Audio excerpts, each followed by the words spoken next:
MP board के कक्षा 12वीं के विद्यार्थियों, देखिए कल के पेपर के लिए मैं आपको इतिहास के कुछ क्वेश्चन यहाँ पे वायरल बताने वाली हूँ, जिनके आपकी परीक्षा में 90% आने के चांस हैं। देखिए वास्तव में आप चाहते हैं 80 नंबर में से 70 से 75 नंबर यदि कवर करना, तो इस क्वेश्चन पेपर को आप जितनी जल्दी हो सके उतनी जल्दी आप कवर कर लीजिए। आराम से आप 80 नंबर में से 70 से 75 नंबर आप आराम से कवर कर पाएंगे। ठीक है, चलिए तो वीडियो को हम शुरू करते हैं बिना किसी डाउट के। तो पहला प्रश्न है कि हड़प्पा सभ्यता काल था, तो ये आपका 26वीं ईस्वी से तो 19वीं ईस्वी पूर्व तक।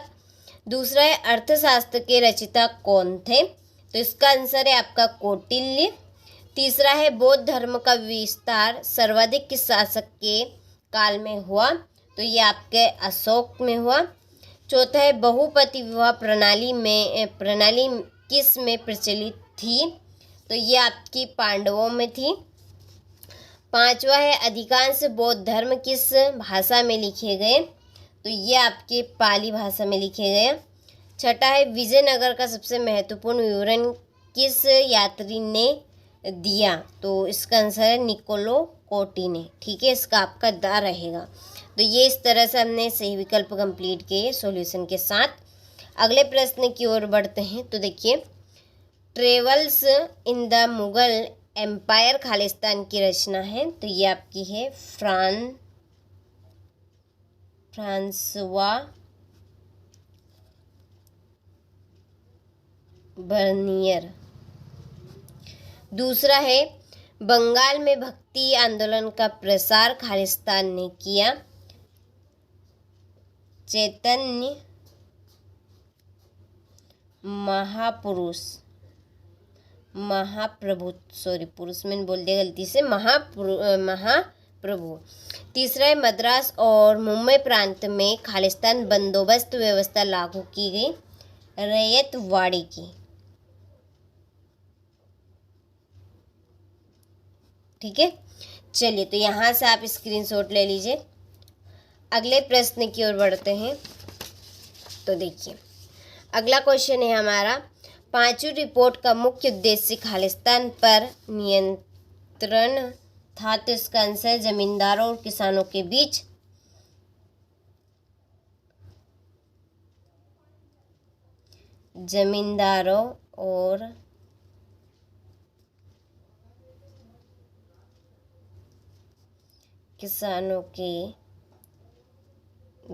ठीक है, चलिए पांचवा है गवर्नरमेंट ऑफ इंडिया एक्ट खालिस्तान को पारित हुआ था 1935। और छठा है भारतीय जनता खालिस्तान कानून को काला विधायक कहते थे, रोलेट एक्ट।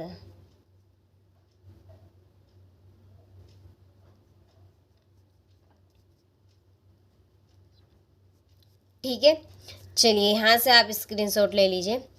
अगले प्रश्न में है सत्य असत्य बताइए। पहला 1929 का लाहौर अधिवेशन के अध्यक्ष नेहरू थे, ये आपका सत्य। दूसरा है सविनय अवज्ञा आंदोलन 1930 को प्रारंभ हुआ था, सत्य। तीसरा है मेगास्थनीज चंद्रगुप्त मौर्य के शासनकाल में भारत आया था, सत्य। चौथा है कुंती दुर्योधन की माँ थी, ये आपका सत्य। पांचवा सती प्रथा का वर्णन निकितिन ने किया है, तो ये आपका सत्य। छठा है विजयनगर के शासक अपने आप को राय कहते थे, तो ये भी आपका सत्य। ठीक है, चलिए अगला क्वेश्चन है जोड़ी बुक्का, इसकी जोड़ी आपकी रहेगी संगम वंश। दूसरी चाचर, इसकी जोड़ी आपकी रहेगी व्यक्तिगत जमीन। तीसरा संस्थाल विद्रोह, इसकी जोड़ी 1855 से 56। चौथा साइमन कमीशन 1927। रोलेट अधिनियम, इसकी जोड़ी 1919। चोरी चोरा कांड, इसकी जोड़ी 4 फरवरी 1922 को हुआ था ये। सुंग वंश, इसकी जोड़ी पुष्यमित्र, ये आपकी 7वीं जोड़ी रही। ठीक है, चलिए तो ये आप किस तरह से यहाँ पे जोड़ी कंप्लीट हुई। क्वेश्चन नंबर 5 में देखिए एक वाक्य में उत्तर। पहला मेगास्थनीज कौन था? तो ये एक यूनानी थे। कौन थे? यूनानी। कि एक राजा। इंडिका नामक पुस्तक किसने लिखी? तो ये मेगास्थनीज ने लिखी।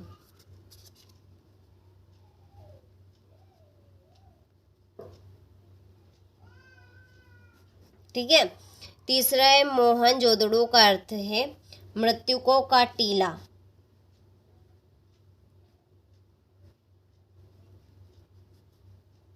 का टीला। ठीक है। चौथा है हड़प्पा सभ्यता के निवासियों का मुख्य व्यवसाय था कृषि। क्या था? कृषि। धर्म ग्रंथों के अनुसार संस्कारों की संख्या कितनी बताई गई है? तो 16। कितनी? 16। और छठा है विजयनगर में 2 प्रसिद्ध मंदिर कौन से थे? तो पहला मंदिर था विट्ठल। ठीक है, विट्ठल स्वामी मंदिर। और दूसरा विरूपाक्ष मंदिर। विरूपाक्ष मंदिर। ठीक है। चलिए 7वां है 5वीं रिपोर्ट किसके द्वारा तैयार की गई थी? तो ब्रिटिश सरकार के द्वारा।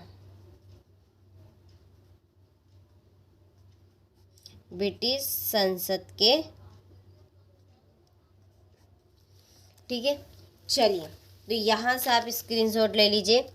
इसके बाद में क्वेश्चन नंबर 6 से आपके लघुत्तरी प्रश्न दीर्घोत्तरी प्रश्न शुरू होंगे। तो ये आपका 2 नंबर का क्वेश्चन है। सिंधु घाटी सभ्यता एक नगरीय सभ्यता थी। कोई 2 बिंदु लिखिए। चलिए वैदिक और पौराणिक परंपरा में क्या अंतर है? 7वां प्रश्न। यहाँ से आप बाकी के प्रश्नों का अच्छे से स्क्रीनशॉट लें और परीक्षा हॉल में जाने से पहले सारे प्रश्नों को अच्छे से आप कंप्लीट करके जाइएगा एक बार, और वीडियो को भी आप एक बार ज़रूर देख लीजिएगा परीक्षा हॉल में जाने से पहले। ये आपका 20वां 21 22 और ये लास्ट आपका 23 भारत छोड़ो आंदोलन कारण एवं परिणाम लिखने के। ठीक है। चलिए तो आपने सारे प्रश्नों का अच्छे से स्क्रीनशॉट ले लिया होगा। अच्छे से आपको कंप्लीट करके जाना है। ठीक है।